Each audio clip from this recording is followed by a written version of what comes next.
안녕하세요, 꿀잼 랭킹입니다.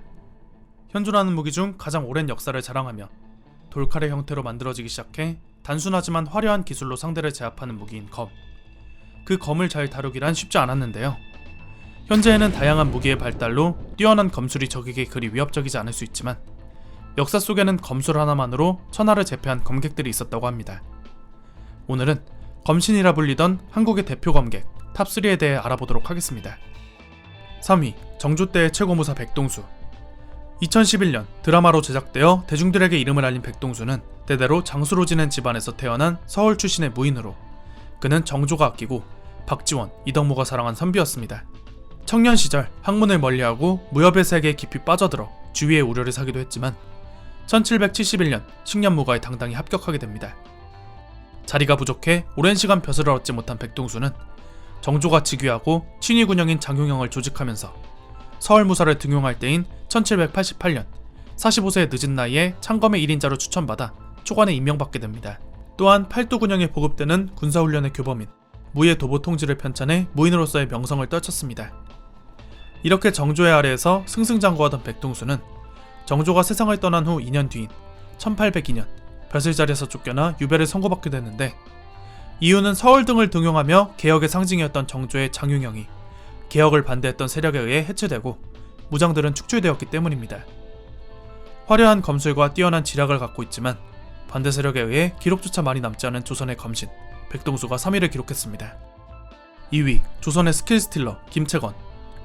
임진왜란과 병자호란, 이 두 사건은 국가적으로 잊을 수 없는 치욕으로 다시는 없어야 할 사건일 것입니다.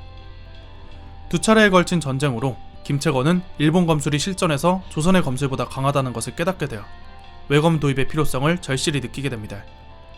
결국 김채건은 외관에 숨어 들어가 하인 노릇을 하게 되었고 일본인이 검술을 겨눌 때마다 남몰래 지하에 숨어 엿보며 습득하였습니다. 이렇게 3년의 시간이 흐른 후 그는 외검의 고수가 되어 조선으로 돌아오게 됩니다. 이제 김채건에게 남은 일은 자신이 배워온 검술을 조선의 군영에 보급하는 것 뿐이었고 기회가 찾아와 숙종 앞에서 자신의 검술을 평가받는 날이 왔을 때 땅에 재를 뿌려놓고 맨발로 검술 시범을 보였습니다. 현장에 있던 당시 사람들은 양쪽 엄지발가락으로 재를 밟고 춤추듯 펼쳐진 경이로운 김채건의 검술 시범을 보고 경악할 수밖에 없었다고 합니다. 분명 재 위에서 시범을 보였는데 뿌려놓은 재에는 발자국이 전혀 없었기 때문입니다. 나는 단지 국가가 약해서 외세의 침입에 백성과 국토가 유린당한 것이 아니라 나와 같은 무인들이 약했기 때문이라 생각한다. 자신을 한없이 낮춘 겸손한 검신이자 일본의 검술로 일본을 배려했던 김채건이 2위에 등극했습니다.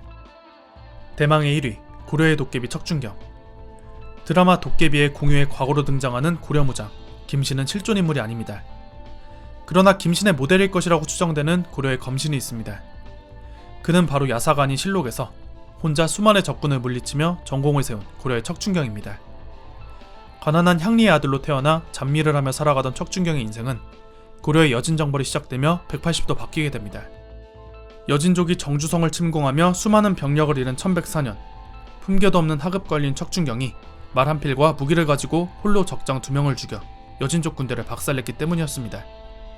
하지만 어디를 가나 이러한 활약을 질투하는 사람은 있었습니다. 척준경은 큰 공을 세운 후 옥에 갇히게 되었는데 그때 이를 구해준 이가 바로 윤관 장군이었습니다. 이후 윤관과 척준경은 돈독한 사이가 되어 여진정벌을 함께하게 되었습니다. 여진정벌이 계속되던 중 윤관이 기습을 받아 위기에 빠졌을 때 척준경이 결사대 단 10명을 이끌고 활로를 뚫으려 하자 동생 척준신은 이를 자살행위라 칭하며 극구 말립니다. 그러자 척준경은 나는 한 몸을 나라에 바쳤으니 가만히 있을 수 없다. 늙으신 아버님을 부탁하마 하며 돌격해 윤관의 목숨을 구해냈습니다. 아마도 척준경에게 자신의 목숨은 윤관이 자신을 옥에서 꺼내주던 그날 자신의 것이 아니라고 생각하였던 것이 아닐까 싶습니다.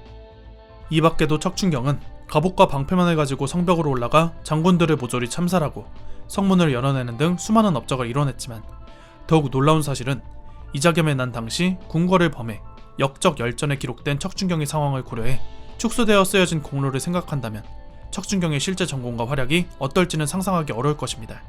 지금까지 역사 속 검신이라 불리던 검객들을 살펴보았는데요. 날카로운 칼끝으로 무언가를 지키려던 검객들의 마음속 간절함이 화려한 검술을 이뤄내지 않았을까 생각합니다. 시청해주셔서 감사합니다.